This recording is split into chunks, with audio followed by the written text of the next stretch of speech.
hermanos. Estoy contento con el Señor por darme esta oportunidad de poder invertir un tiempo y tener una reflexión de la palabra del Señor. Espero que sea de provecho y de bendición a su vida. Para la mía, pues ya el solo hecho de estar escudriñando la Sagrada Escritura ha bendecido mi vida. Quisiera usar la vida de un hombre que la palabra del Señor identifica con el nombre de Gedeón para traer esta breve reflexión.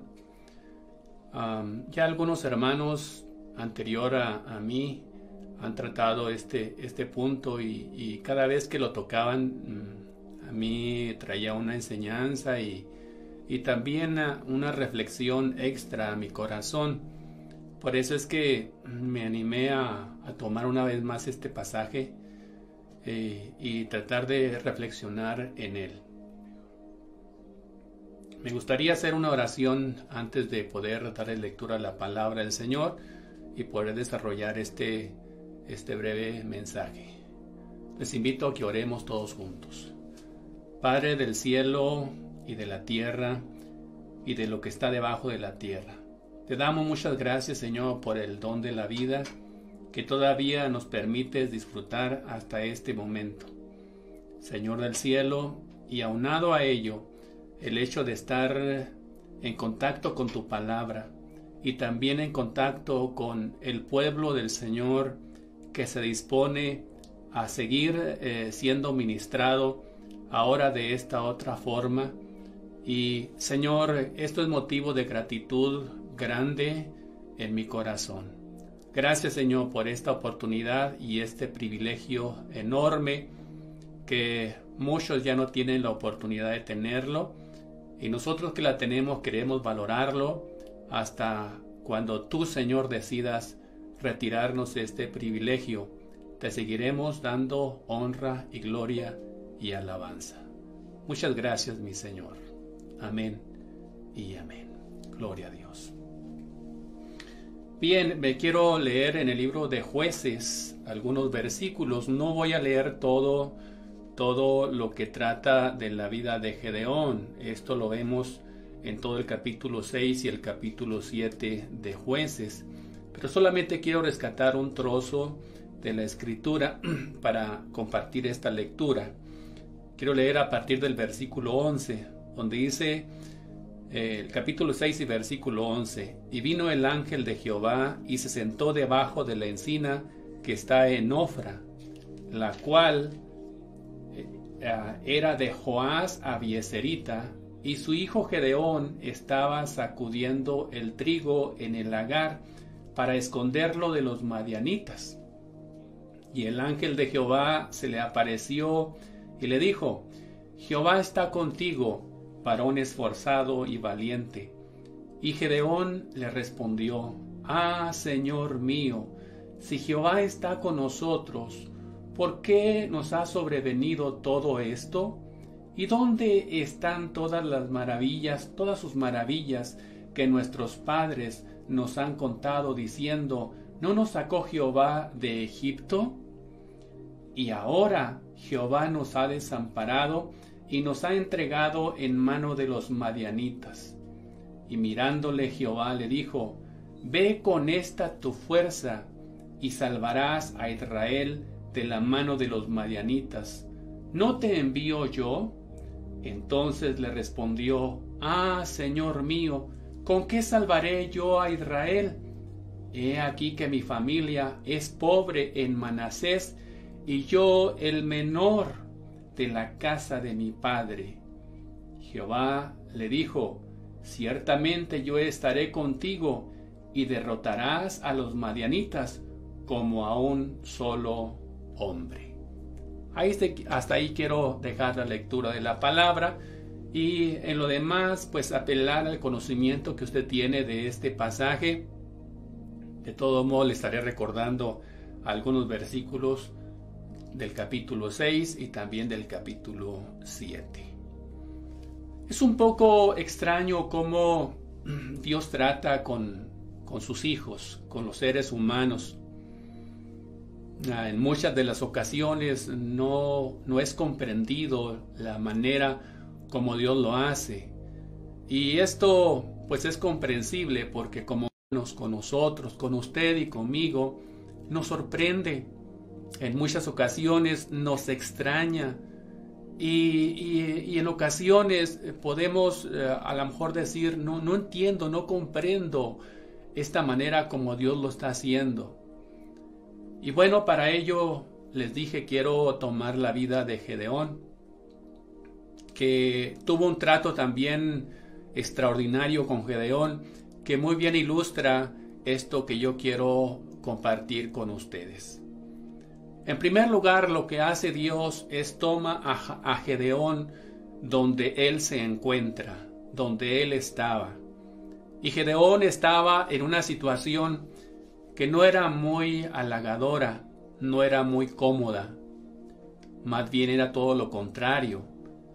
Puedo visualizar en la vida de Gedeón una vida de frustración, de desánimo, desaliento, de preguntas sin respuesta, pero que sin embargo le llevaban a permanecer en una actitud cuando menos para sobrevivir y no dejarse dar por vencido, doblar las manos. Quiero apuntar en primer lugar a la situación presente que estaba viviendo Gedeón. Según el contexto nos dice que los madianitas estaban agobiando a Israel.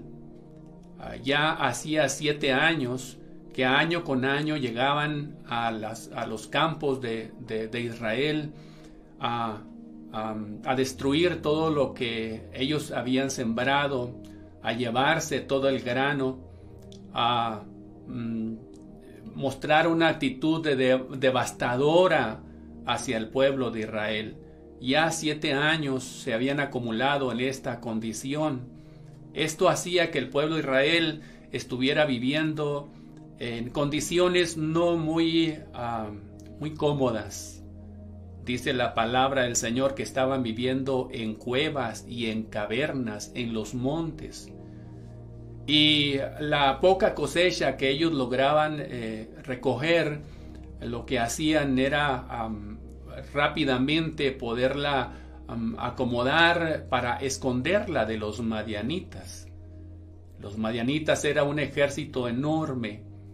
La palabra del Señor lo ilustra diciendo que como langostas venían y eran innumerables, incluso los camellos que ellos traían también dicen que eran como la arena del mar en cuanto a número.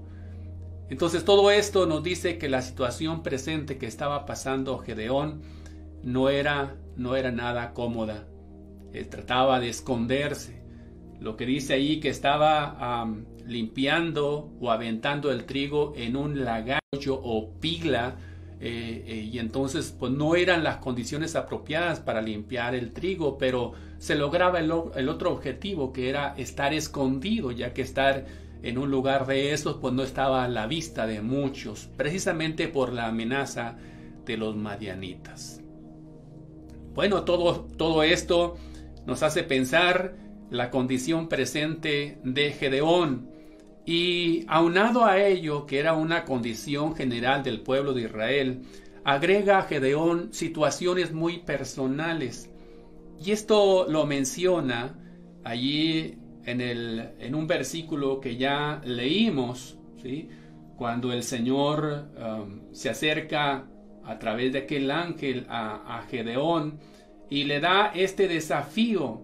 Trata de animarlo, alentarlo para que tome este desafío. Y entonces Gedeón responde allí en el versículo 15 del capítulo 6. Entonces le respondió: Señor mío, ¿con qué salvaré yo a Israel? He aquí que mi familia es pobre en Manasés y yo el menor en la casa de mi padre. Yo aquí veo que Gedeón agrega otros 2 elementos que estaban presentes en él como persona, como parte de una casa y parte de una familia. Y lo primero que menciona aquí Gedeón es que él no tenía posibilidades económicas suficientes para tomar este desafío de ir en contra de los madianitas, que la economía no lo es el todo. Puede haber economías suficientes, pero no lograr algunos objetivos. Y a la inversa, a lo mejor puede haber escasez de economía y a pesar de ello lograr objetivos y metas. Pues bien, aquí Gedeón se estaba dejando llevar obviamente por la vista humana, por el sentido humano, y como humanos es entendible esta situación. Sin embargo, me gustaría que recordáramos una vez más que el ser pobre o ser rico no lo es el todo y no determina el uno o el otro que seamos usados o dejemos de ser usados por el Señor. Me gustaría mencionar algunos versículos que la palabra del Señor menciona para aquellos que tienen su confianza en las riquezas. Por ejemplo, allí en el libro de Proverbios, capítulo 11 y versículo 4, dice: no aprovecharán las riquezas en el día de la ira. Quiere decir que las riquezas no le van a sacar adelante en ese momento en lo cual se juzguen todas las cosas. No serán provechosas para estas circunstancias. Ahí mismo en el libro de Proverbios capítulo 11 y versículo 28 dice: el que confía en sus riquezas caerá. Una vez más vemos que no lo es el todo el tener poderío económico. No debemos dejarnos llevar por esta situación y esto nos impida o nos estorbe para aceptar ciertos desafíos cuando sabemos que Dios nos está llevando a animarnos a tomar esos desafíos. Hay otro versículo que dice acá en el Nuevo Testamento, dice: ni pongáis la esperanza en las riquezas, las cuales son inciertas. También la palabra del Señor nos dice que cuando confiamos en las riquezas, estas nos pueden engañar y robar mirada en ello, compensando la falta de economías. Por ejemplo, hay otro versículo ahí en el libro de Job, donde dice: la sabiduría es de doble valor que las riquezas. Vemos aquí dos aspectos en un mismo plano. ¿Qué es más importante? ¿Qué vale más? ¿Las riquezas, el poderío económico o la sabiduría? La palabra del Señor da testimonio que dice que es de doble valor la sabiduría versus las riquezas. Por eso es que Salomón, en lugar de pedir riquezas, pidió sabiduría. Y Dios, al saber ello, dijo: con la sabiduría que va a obtener, muy bien también puede manejar las riquezas. Y Dios le concedió también esta provisión. De tal manera que la Biblia también da testimonio y dice que no hubo reyes más ricos que Salomón. O sea, Salomón superaba todas las riquezas de los demás reyes. Sin embargo, bueno, Gedeón le vio aquí una situación, un pero. No puedo por esto, no puedo porque me falta, no puedo porque soy pobre, mi familia es la más pobre de la tribu a la cual yo pertenezco. También en ese versículo leíamos que él también pone otro aspecto. Dice: y además soy el menor de la casa de mi padre. Soy el menor, el menor. Ciertamente, la primogenitura, que se refería al hijo mayor, al primer hijo, ciertamente la primogenitura era importante, pero tampoco determinaba el hecho de que fuera usado o no por el Señor, de que tomara o dejara de tomar desafíos. Una de las ventajas de la primogenitura y no el ser el menor de la familia es que contaba con cierta autoridad. Al faltar el padre, el primogénito tomaba el lugar y también la responsabilidad. La autoridad recaía sobre el primogénito.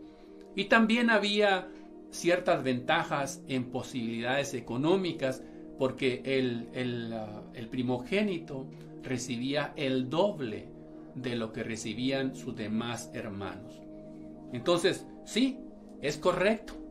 El ser primogénito podía contar con mayores ventajas, pero el ser el menor no lo descalificaba completamente para que pudiera tomar desafíos. Dos aspectos personales que Gedeón agregó al listado general de lo que estaba pasando su pueblo: la cuestión económica y la cuestión de ser el menor de la casa de su padre. En este sentido de ser el menor, yo quiero decirle que la primogenitura no definió, ¿sí?, en la vida de ciertos personajes que voy a ver el hecho de que fuera elegido o no fuera elegido. Por ejemplo, la primogenitura no definió que Isaac fuera elegido en lugar de Ismael. Ismael era el primogénito de Abraham. Sin embargo, el que fue elegido en la línea de la descendencia fue Isaac y no Ismael. La primogenitura no definió que Jacob fuera elegido en lugar de Esaú. Esaú era el primogénito. Sin embargo, Dios usó a Jacob cuando no era él el primogénito. La primogenitura no definió que José fuera elegido en lugar de Rubén. Todos los hijos de Jacob, el primogénito era Rubén. Sin embargo, cuando vemos, fue elegido José en lugar de Rubén, el primogénito. En este mismo sentido, la primogenitura no definió que David fuera elegido en lugar de Eliab. El primogénito de los hijos de Isaí era Eliab. Sin embargo, el que fue elegido para tomar el reino de Israel no fue Eliab, fue David. Y el último ejemplo es que Salomón fuera elegido en lugar de Adonías, y esto no lo determinó el que fuera el primogénito, porque Adonías era el primogénito. Sin embargo, Salomón le sucedió en el reino a David. Entonces, por más desventaja que nosotros veamos, si percibimos, entendemos que está Dios de por medio, no pongamos este tipo de trabas, porque éstas no determinan la situación. Bien, en lugar de ello, lo que veía Gedeón de imposibilidades, Dios ve otras posibilidades. Por ejemplo, se refiere a Gedeón en estos términos: varón esforzado y valiente. Varón esforzado y valiente. Más allá de la mirada que nosotros veamos a nuestro entorno, cómo nos ubiquemos, veamos nuestras posibilidades, Dios ve otras posibilidades, ve rasgos que a lo mejor nosotros no alcanzamos a distinguir en nosotros mismos. Dios lo veía como un varón esforzado y valiente. Esforzado y valiente. Esforzado en lugar de pobreza que él puso como pretexto. Valiente en lugar de ser el menor de la familia. Estos dos rasgos que veía Dios superan por mucho lo que veía Gedeón. También Dios le dice: ve con esta tu fuerza y salvarás a Israel. Había en Gedeón la fuerza suficiente para lograr el objetivo y la encomienda de Dios. Ve con esta tu fuerza y salvarás a Israel. También Dios le dice ahí en el versículo 16: ciertamente estaré contigo y derrotarás a los madianitas. ¿Cómo ve Dios? Muy diferente a cómo vemos nosotros. Dios, sin embargo, sabía que Gedeón necesitaba palabra, necesitaba un trato para que dejara ese lugar de estar abajo, de pensar siempre abajo, de ver todas sus imposibilidades, y fuera elevado a otra posición, a otra postura. Por eso se dirige dándole ver estos rasgos y características, estas promesas que el Señor le está diciendo.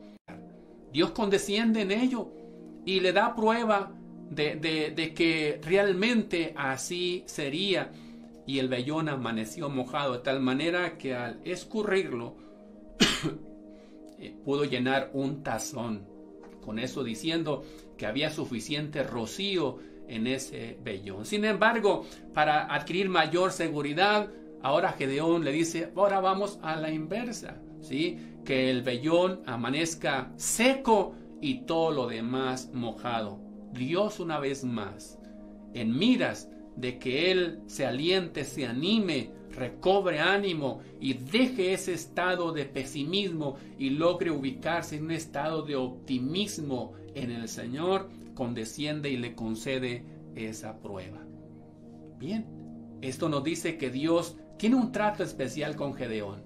Ciertamente lo toma donde está, pero no desde ahí el Señor dice, así como estás, yo te voy a usar. No, Dios empieza a tratar con él para levantar el ánimo y estar en una posición en la cual Dios pudiera decir, ahora está en condiciones de tomar el desafío. Bien, hasta ahí podemos decir, todo está bien. Qué bueno.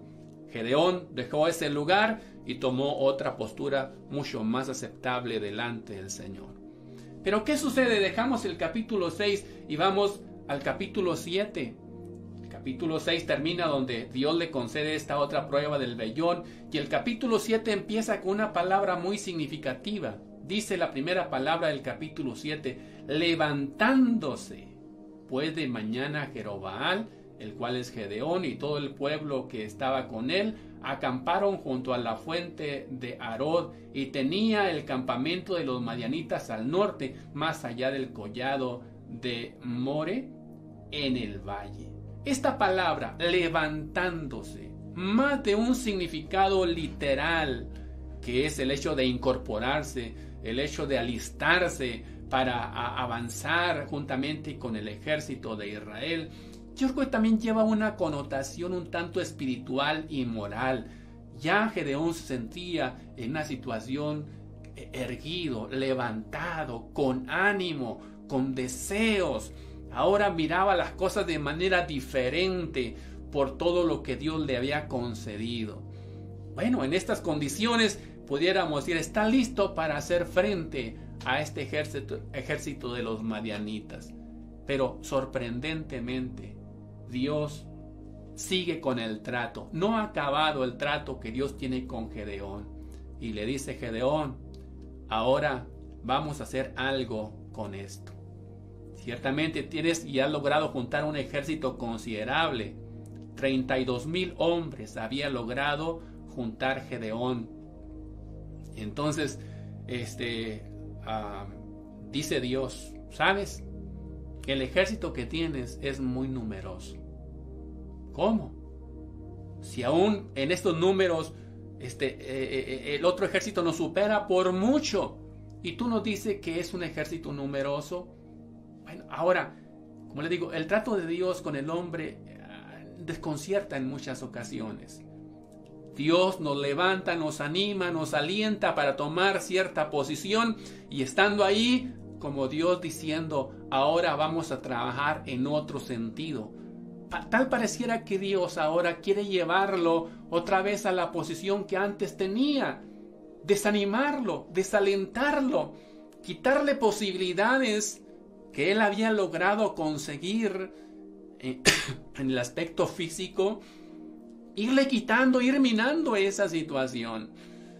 Por eso es un poco incomprensible el trato de Dios. Pero insisto, cuando decidimos poner nuestra confianza en Él, podemos decir, tú sabes todas las cosas, tú tienes el panorama completo, tú sabes lo que vas a hacer y pudiéramos aceptar más confiadamente el trato de Dios con nuestra vida. Bien, Dios le dice, es mucho el ejército, entonces pregona en todo el ejército, quien tenga temor y tiemble, mejor devuélvase. No va a haber ninguna sanción hacia ellos, no los vamos a catalogar como cobardes, no los vamos a denunciar, no les vamos a decir ya no son israelitas, no, simplemente el que tiemble, dice, de noche, devuélvase y nadie va a saber la situación de ustedes. Eso bastó. De una cantidad de 32,000 hombres, ahora el ejército se redujo a solamente 10,000. 22,000 estaban ahí, pero tenían temor. No estaban plenamente convencidos de lo que estaban haciendo.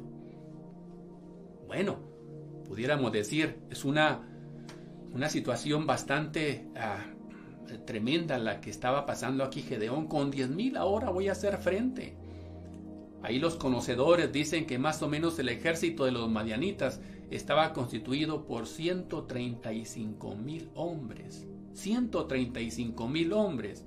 Aún teniendo los 32,000 de Gedeón, superaba 4 veces el número del ejército de Gedeón. Quiere decir que cada hombre de Gedeón debería de pelear con 4 hombres y vencerlos. Ahora, reduciéndole a 10,000 hombres, la cantidad ahora superaba, era 14 veces, casi 14 veces mayor. Cada hombre de Israel debería de enfrentarse con 14 hombres del ejército madianita. Bien, de alguna manera el ánimo todavía persistía en Gedeón. Bueno, como quiera le hacemos, pudiera haber dicho Gedeón, pero Dios le dice, ¿sabes qué, Gedeón? El ejército todavía me resulta numeroso. ¿Cómo es esto posible? ¿Sí? Bien, y para probarlos, llévalos a tomar agua. Según como tomen agua, si toman el agua y se la llevan a su boca, estando vigilantes o se arrodillan para tomar agua, pónmelos aparte. Y resulta que el ejército, en lugar de 10,000, ahora fue diezmado a solamente 300 hombres. 300 hombres. En comparación con los 135,000, ahora superaban 450 veces el número del ejército. Cada hombre de Israel debería de vencer a 450 hombres para más o menos estar equilibrado. Bueno, humanamente pudiéramos decir, esto resulta casi imposible. Entonces, si pudiéramos como humanos ver esta situación y ponernos en los zapatos de Gedeón, pues el ánimo humanamente habría decaído. Ahora, ¿qué voy a hacer con 300 hombres? Bueno, en estas condiciones, Dios sigue tratando con Gedeón. Pareciera que le había quitado muchas posibilidades humanas y el ánimo de Gedeón estuviera decaído. Entonces Dios, una vez más, dice, ahora te voy a llevar a otro nivel. Estando donde el Señor lo encontró, lo elevó para que tuviera confianza y luego lo bajó, quitándole posibilidades humanas. Ahora Dios dice, voy otra vez a levantar tu ánimo. Y en los versículos 9 al 15 del capítulo 7, vuelve Dios a tratar con Gedeón y le pide que vaya juntamente con sus criados, si tenía temor, a la avanzada del campamento de los madianitas. Y así a escondidas de noche fue Gedeón y su criado. Y dice que lograron llegar hasta donde estaban 2 hombres platicando ahí, conversando. Y uno le decía, ¿sabes qué? Soñé algo. Soñé que un pan de cebada rodaba y golpeaba el campamento de Madián y lo destruía. Un pan de cebada describe muy bien la humanidad de Gedeón. El pan de cebada era el pan más barato, el pan de los esclavos, el pan más corriente, vamos a decirlo así, de la gastronomía del pueblo de Israel. Y humanamente realmente nos ha entregado en sus manos y va a destruir a los madianitas. Todo esto escuchó Gedeón y su criado. Esto hizo que el ánimo de Gedeón una vez más fuera recobrado, fuera animado, fuera levantado. Y dice la palabra del Señor que alabó a Dios Gedeón, regresa al campamento y una vez más, ¿sí? les dice, vamos a levantarnos porque la victoria nos la ha dado Dios. Y bueno, en esta misma línea de cobrar ánimo, llega el momento en el cual Gedeón tiene que enfrentarse a los madianitas, 300 hombres repartidos en tres partes, 100 por cada uno de ellos, no llevando ningún arma forjada, ni espada, ni arco, ni camellos, solamente una trompeta, un cántaro vacío y una tea ardiendo. Así, Dios le dio la victoria a Gedeón con ese tipo de armamento, que más bien no era armamento, pero sí eran utensilios que tienen un significado interesante. Solo 300 hombres. Y el ánimo de Gedeón creció una vez más a un lugar importante, de tal manera que destruyó a todo el ejército, persiguió a algunos reyes que huyeron, y no descansó Gedeón hasta que los trajo una vez más y destruyó completamente a todo el ejército. Bien, insisto, mi vista se clava en este obrar de Dios. Estando en desánimo Gedeón, lo eleva a cierta postura. Después lo baja hasta cierta posición. Y después lo eleva a alcanzar otro nivel también. Esto, ¿qué propósito tiene de Dios el hacer esto con sus hijos, con el ser humano, con usted y conmigo, que muchas veces hemos sido sorprendidos de esta manera? Nos ha hecho vivir en situaciones de solaz, de abundancia, de bendición, y ahí nos sentimos muy a gusto. Pero de repente Dios nos baja a una situación en la cual esas ventajas parece que se esfuman, se van, ya no están. Y estando allá, Dios nos levanta una vez más para que veamos otras situaciones del obrar de Dios. Yo pongo mi atención en esto y dice, bueno, ¿cuál era la finalidad de Dios? ¿La finalidad de Dios era solamente que el pueblo de Israel fuera liberado, o había un propósito más allá que quería lograr en Gedeón? Y yo considero que sí.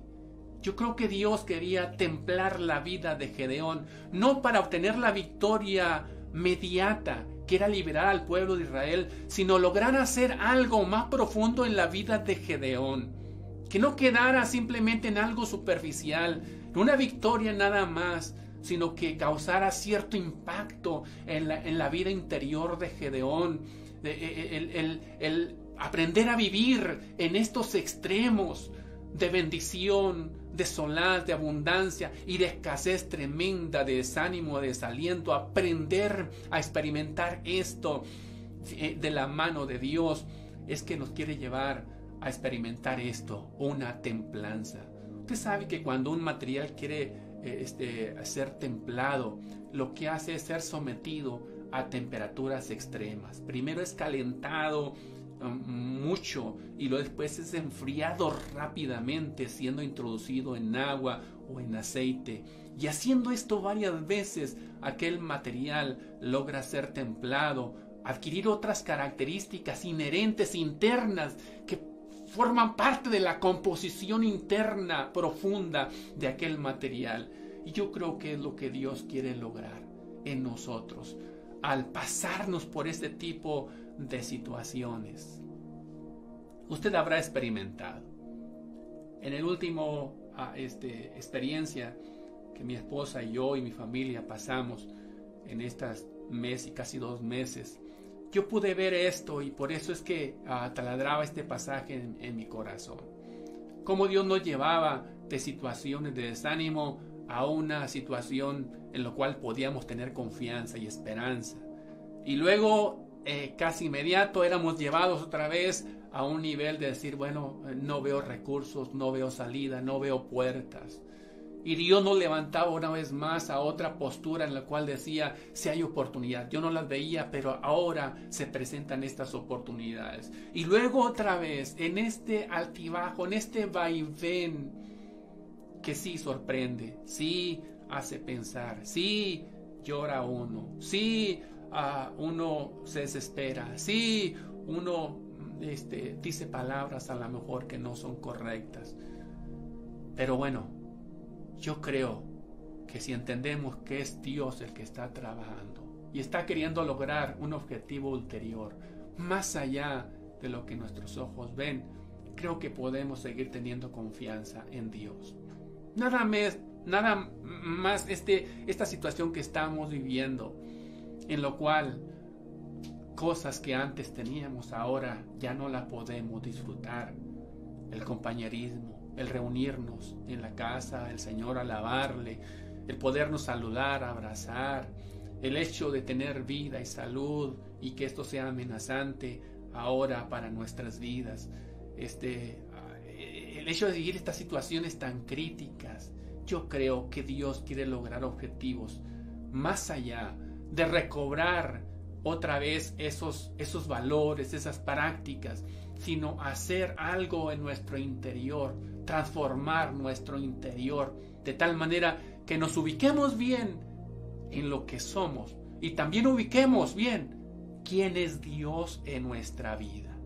Y mire, yo puedo descubrir la vida de Gedeón en el capítulo 8, versículo 22 y 23, estas palabras que podemos leer. Dice el 22: después de que el pueblo de Israel fue liberado con estos 300 hombres, los israelitas se dirigen a Gedeón con estas palabras y le dicen: sé nuestro Señor, tú y tu hijo y tu nieto, pues que nos has librado de mano de Madián.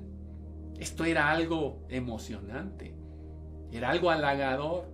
Recibir, Gedeón, esta invitación: queremos que tú seas nuestro Señor. No solamente tú, sino también tu hijo y tu nieto, o sea, tu descendencia va a estar siempre en el poder. Cualquiera que no estuviera en una situación de templanza, esto le iba a llevar a englobarse, a enorgullecerse, a envanecerse y tomar una postura incorrecta. Pero ¿qué leemos en el versículo 23? Que yo aquí entiendo que era el propósito que Dios quería lograr en Gedeón. Mas Gedeón respondió: no seré Señor sobre vosotros, ni mi hijo os señoreará. Y esta frase: Jehová señoreará sobre vosotros. Esto es tener una realidad de quién somos nosotros. Ubicar nuestro lugar como humanos. Tenemos un lugar, pero también Dios tiene otro lugar y la preeminencia la tiene el Señor.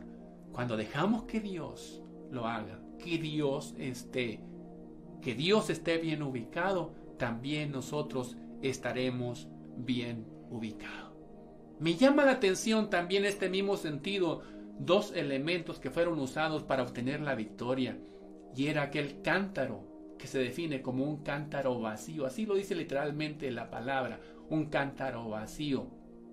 Pero también el otro elemento decía una tea o una antorcha ardiendo. Hay varios calificativos, o dos calificativos, uno hacia el cántaro vacío y otro hacia la tea, dice ardiendo. Dos elementos importantes. Yo veo en esto una ilustración de cuando nosotros como humanos tomamos nuestra verdadera naturaleza, nuestro verdadero lugar, y también le damos a Dios el lugar que Él merece. La tea tendría que ser introducida dentro del cántaro, y para que la tea fuera visible y fuera notoria en la noche, el cántaro tenía que ser quebrado para que la luz de la antorcha, la luz de la tea pudiera ser visible, y esto trajera confusión al ejército enemigo y poder obtener la victoria. Nosotros somos como ese cántaro. Tenemos que ser quebrados, tenemos que ser destruidos para que lo de Dios pueda salir y lograr su objetivo, lograr sus propósitos. Dejemos que Dios salga en nuestras vidas. Más allá de nuestros temores, que salga Dios. Más allá de nuestra soberbia, salga Dios. Más allá de nuestras posibilidades, salga Dios. Lo de nosotros tiene que morir para que lo que de Dios pueda vivir. El cántaro puede ser nuestra naturaleza humana. Tiene que ser quebrado para que se pueda ver la luz de Dios que está dentro de nosotros. Dice 2 de Corintios capítulo 4 y versículo 7: pero tenemos este tesoro en vasos de barro, para que la excelencia del poder sea de Dios y no de nosotros. Pablo dijo, ya no vivo yo, mas Cristo vive en mí. También dijo, pues si vivimos, para el Señor vivimos, y si morimos, para el Señor morimos. Esto yo veo que ilustra una vida templada, una vida que ha tomado el lugar que merece, pero también le ha dado lugar a Dios que Él merece. Amados hermanos, yo les invitaría para que dejemos que Dios termine la obra en nosotros y que aprendamos a vivir en esas situaciones extremas a las cuales somos sometidos, pero aceptemos el trato de Dios. Dios quiere lograr objetivos más allá de lo que ven nuestros ojos en su vida y en la mía. Dejemos pues que Dios siga obrando en nosotros. Hagamos menos preguntas y sujetémonos más a la voluntad gloriosa de nuestro Dios y Salvador. A Él sea la gloria por siempre. ¿Qué les parece si hacemos una oración para que podamos aceptar de Dios su trato y que nosotros podamos crecer al plan y al propósito que Dios tiene para nosotros? Amado Señor, en esta tarde te damos infinitas gracias. Gracias por tu palabra, Señor. Tu palabra sigue estando vigente. Tu palabra sigue siendo viva y eficaz. Tu palabra sigue corriendo y logrando tocar corazones y vidas, y aún en medio de circunstancias extremas a los cuales somos sometidos en todo tiempo, pero mucho más en esos últimos tiempos por la situación presente. Señor, más allá de lograr objetivos secundarios, el objetivo prioritario, el objetivo primordial tuyo se logre en nosotros.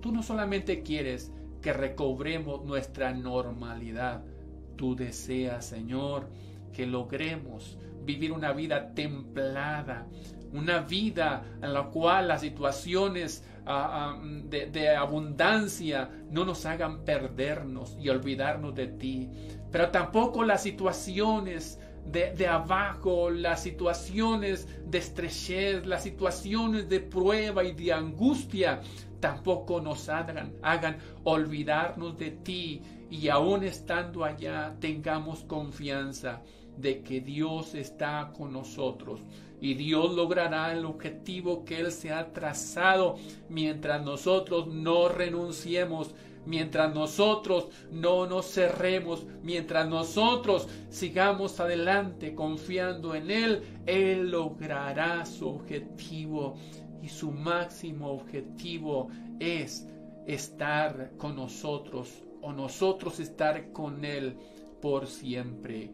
Aunque nuestro tabernáculo se deshiciere, tenemos uno hecho por Dios allá en la eternidad.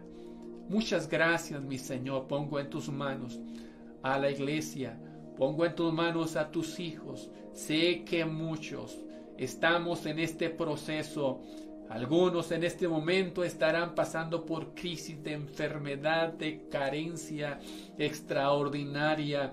Señor, en esas situaciones tú les das palabra y les dices: levántense, cobre ánimo, yo estaré con vosotros, es mi promesa, yo los envío.